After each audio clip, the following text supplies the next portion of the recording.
بسم اللہ الرحمن الرحیم۔ پاکستان اس وقت آفت کی جس گھڑی سے گزر رہا ہے اس کے لیے ہر دل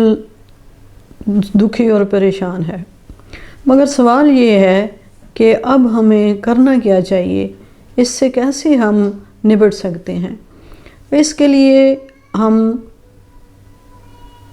جناب فاروق احمد راجہ صاحب جو کہ سول انجینئرنگ اور کنسٹرکشن کا 45 سالہ تجربہ رکھتے ہیں، ان کی ماہرانہ رائے سے استفادہ کرتے ہیں۔ جناب فاروق احمد راجہ صاحب، آپ اپنی ماہرانہ رائے سے ہمیں مشورہ دیں اور اپنے تجربات سے ہمیں بتائیں کہ اس آفت سے ہم اور آنے والے وقتوں میں اس طرح کے حالات سے ہم کیسے نبٹ سکتے ہیں۔ جی السلام علیکم۔ جو موضوع جس کا آپ نے ذکر کیا ہے یہ اس سے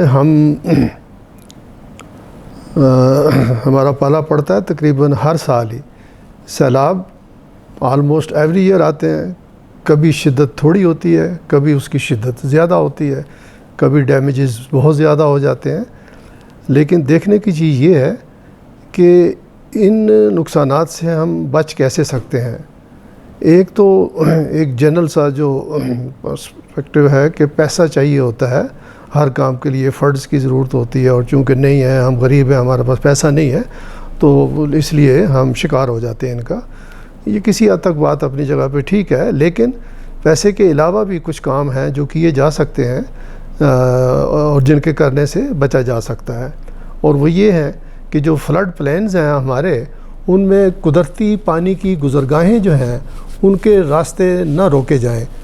پانی کو بہنے دیا جائے، اور جتنی اس کو جگہ جتنا واٹر وے چاہیے وہ اس کو الاؤ کیا جائے۔ ہمارے ہاں یہ اربنائزیشن سے جتنی ریزیڈنشل کالونیاں ہاؤسنگ اسکیمیں بننی شروع ہوئی بھی ہیں، یہ جتنے واٹر ویز ہیں یا فلڈ پلینز ہیں ان میں کنسٹرکشن کر لیتے ہیں، اور جس کی وجہ سے واٹر ویز جو ہیں وہ ریڈیوس ہو جاتے ہیں۔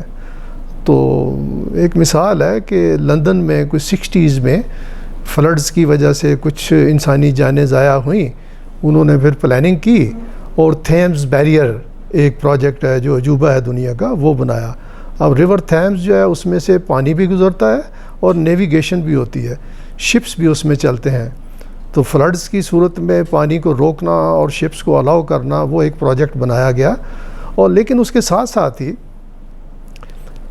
پارلیمنٹ نے کچھ قانون سازی بھی کی، ایکٹ بھی بنائے۔ ہمارے ہاں بھی 2016 میں ایک پروونشل گورنمنٹ پنجاب نے flood plain protection act probably 2016 میں پروملگیٹ کیا ہوا ہے، اور اس کے مطابق جو فلڈ پلینز ہیں ان کو تھرو گزٹ نوٹیفیکیشن نوٹیفائی کرنا ہے کہ کون کون سے ندی نالے جو ہیں ان کی کتنی چوڑائی جو ہے وہ فلڈ پلین میں آتی ہے، اور ان فلڈ پلینز میں کنسٹرکشن کرنی ہے یا نہیں کرنی، اس کو کنٹرول کرنے کے لیے کینال آفیسرز اپوائنٹ کیے جائیں گے جو کہ 18 اسکیل سے اوپر کے ہوں گے، 18 اسکیل یا اس سے زیادہ کے رینک کے ہوں گے، اور وہ کینال آفیسرز جو ہیں وہ فلڈ پلینز میں کنسٹرکشن جو ہے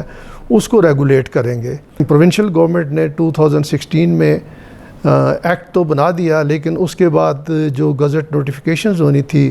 فلڈ پلینز کو آئیڈینٹیفائی کرنے کی وہ نہیں ہو سکی، کینال آفیسرز جو ہیں وہ اپوائنٹمنٹ نہیں ہو سکے، further bylaws, rules, regulations اور پروسیجرز نہیں بنے، تو انفیکٹ یہ جو ہے نا فلڈ پلین کی ایکٹ کی انیکٹمنٹ جو ہے یا اس کی جو امپلیمنٹیشن ہے وہ رکی ہوئی ہے۔ تو قانون سازی ہونی چاہیے، اور اس کے بعد پھر اس پہ عمل اگر شروع ہو جائے تو ان نقصانات سے بچا جا سکتا ہے۔ فلڈ پلین سے ہماری مراد یہ ہے کہ پانی دریاؤں میں، ندی نالوں میں جن راستوں سے گزرتا ہے، اس راستے میں جب بارشیں نہیں ہو رہی ہوتی یا پانی تھوڑا ہوتا ہے اس میں، تو واٹر کا لیول لو ہوتا ہے، لیکن جب بارشیں زیادہ ہو جاتی ہیں تو پانی کا لیول جو ہے وہ بڑھ جاتا ہے، اونچا ہو جاتا ہے۔ جب پانی کا لیول اونچا ہوتا ہے تو پھر اس کی چوڑائی بھی ساتھ ساتھ بڑھتی ہے، تو میکسیمم وڈتھ جتنی میں ہائیسٹ فلڈ لیول ماضی میں جتنے ہو گزرے ہیں ان کو دیکھا جائے تو ایک وڈتھ بنتی ہے، تو وہ وڈتھ کتنی ہے یہ ڈیفائن ہو جاتی ہے اور اسی کو فلڈ پلان کو ہی تھرو گزٹ نوٹیفیکیشن نوٹیفائی کرنا ہے کہ کون کون سے ندی نالے دریا جو ہیں ان کا فلڈ پلان یعنی پانی کے گزرگاہ کی چوڑائی جو ہے ہائیسٹ فلڈ لیول کے وقت وہ کتنی ہے اس کو ڈیفائن کرنا ہے اور اسی کو نوٹیفائی کرنا ہے، اور پھر اتنی چوڑائی کے اندر کنسٹرکشن کرنے کی اجازت دینی ہے کہ نہیں دینی ہے، اس کو ریگولیٹ کرنا ہے تھرو اے کینال آفیسر۔ تو اس پہ امپلیمنٹیشن کی ضرورت ہے۔ اگر یہ کیا جائے اور اس پہ پھر انجینئرز کی خدمات لی جائیں تو in fact it needs to be regulated through some regulatory body, تو جس کا ایکٹ میں ذکر کر دیا گیا ہے۔ فردر امپلیمنٹیشن اگر کر لی جائے تو اس سے کافی نقصانات میں کمی ہو سکتی ہے۔ ہاؤسنگ سوسائٹیز جو ہیں ان کو سختی سے اس کو بھی ریگولیٹ کرنا چاہیے کہ ان کے تھرو جو فلڈ پلینز گزر رہے ہوتے ہیں ان فلڈ پلینز میں بھی کنسٹرکشن کی اجازت نہیں ہونی چاہیے، اور جب ہاؤسنگ سکیمز اپنی ٹاؤن پلاننگ کرنے کے بعد سبمٹ کرتے ہیں کسی بھی ریگولیٹری اتھارٹی کو، فار ایگزامپل اگر اسلام آباد ہے تو سی ڈی اے ہے، لاہور ہے تو ایل ڈی اے ہے، کراچی ہے تو کے ڈی اے ہے، تو یہ ڈیولپمنٹ اتھارٹیز جو ریگولیٹری اتھارٹیز بھی ہیں ان کو جب ہاؤسنگ سوسائٹیز کے ٹاؤن پلان سبمٹ کیے جاتے ہیں تو ان کو اسی لیول پہ اس کو ایگزامن کر لینا چاہیے کہ اس سوسائٹی میں کوئی ندی نالا دریا ایسا تو نہیں گزر رہا جو فلڈ پلان میں نوٹیفائی ہوا ہے کہ اگر اس کے اندر کنسٹرکشن کی جاتی ہے تو وہ کرائم ہوگا اور اس کی پنشمنٹ ہوگی، اور پنجاب کے ایکٹ کے مطابق اس میں 30 days کی امپریزنمنٹ اور 2 لاکھ روپے جرمانہ تک ہو سکتا ہے۔ تو یہ چیزیں ریگولیٹ کرنے کی ضرورت ہے۔ مزید یہ کہ یہ جو فلڈز ہیں ان کو کنٹرول کرنے کے سلسلے میں جو ڈیمز ہیں ان کا بنایا جانا تاکہ پانی کو روک لیا جائے اور ضائع نہ ہونے دیا جائے، اور پھر کنٹرولڈ ڈسچارج ہو اس کا تاکہ فلڈز جو ہیں ان کی شدت سے بچایا جا سکے۔ تو ڈیمز کی کنسٹرکشن جو ہے یہ بھی ایک قدم ہے جو بہت ضروری ہے اور لانگ اویٹڈ ہے، اس پہ کام ہونا چاہیے اور بڑا سیریسلی ہونا چاہیے۔ ذرا پولیٹیکلی یا کسی بھی وجہ سے اس پہ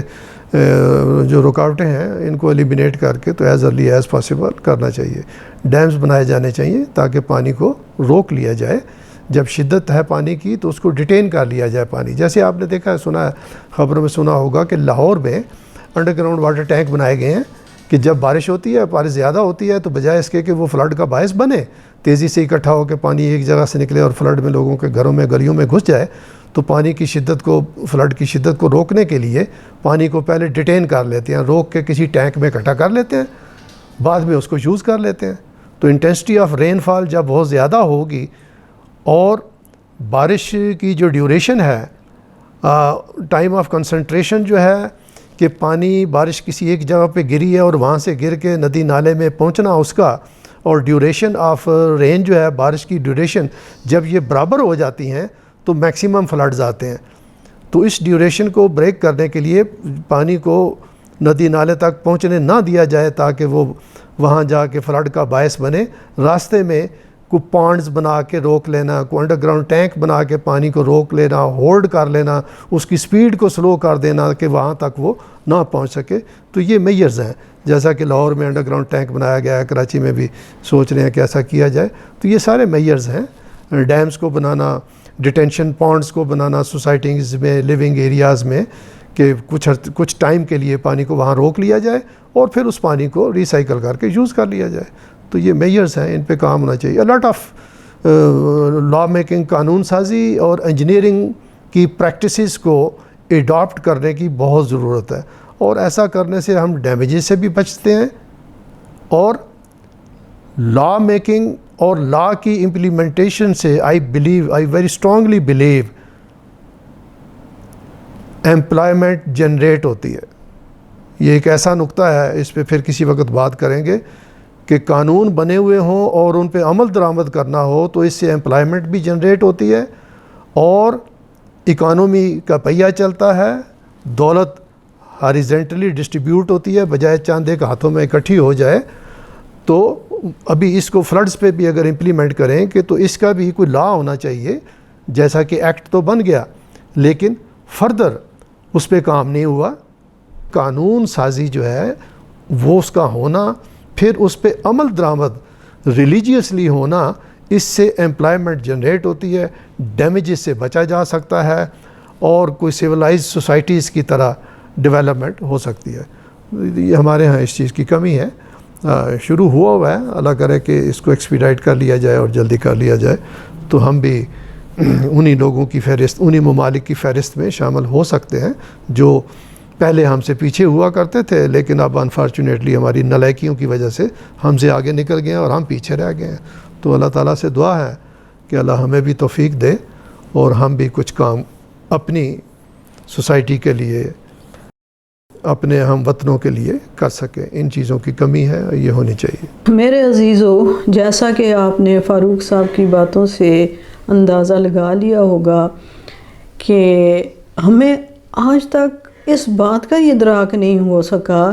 کہ ہم نے کنسٹرکشن کرنی کہاں پہ ہے، پانی سے اس کا فاصلہ کتنا ہونا چاہیے، اور کس طریقے سے ہم اس پانی کی آفت سے بچ سکتے ہیں۔ اور اس کے ساتھ ہی ساتھ آپ یہ بھی دیکھ رہے ہیں کہ پاکستان ان خوش نصیب ممالک میں سے ہے جہاں اللہ تعالیٰ نے بے شمار ذرائع ہمیں پانی کے دیے ہیں۔ گرمیوں کے دنوں میں گلیشیئر پگھلتے ہیں اور پانی آتا ہے، ساون کے مہینوں میں اللہ تعالیٰ اتنی زیادہ بارش سے ہمیں نوازتا ہے، لیکن ہم اتنے ناعاقبت اندیش ہیں کہ ابھی تک ہم نے پانی کو سٹور کرنے کے لیے ڈیم نہیں بنائے، کوئی ریزروائر نہیں ہے ہمارے۔ اور جیسا کہ ایک پہلی ویڈیو میں سیلاب آنے سے پہلے بھی میں نے عرض کی تھی کہ اب جو پانی آ رہا ہے تو جیسے ہر آسانی کے بعد تنگی ہے اور ہر تنگی کے بعد آسانی ہے، تو اتنا پانی اب آ گیا ہے، لیکن ہمیں کوئی ہوش نہیں کہ ہم اس کو کہیں سٹور کریں، اس کو کہیں سنبھالیں۔ پانی جا رہا ہے، فصلیں تباہ ہو رہی ہیں، لوگ مر رہے ہیں، جانور تباہ ہو رہے ہیں، اور اس کا نتیجہ کیا ہوگا؟ خوراک کی بھی کمی ہو جائے گی، پھر کیا کریں گے ہم؟ تو میری دردمندانہ اپیل ہے صاحب اقتدار لوگوں سے بھی، پاکستان کے عام شہریوں سے بھی، خدا کے لیے اب تو ہوش کے ناخن لیں، پانی کو سنبھالیں، پانی سے فائدہ اٹھائیں، اور جیسا کہ اللہ نے قرآن پاک میں بتایا ہے،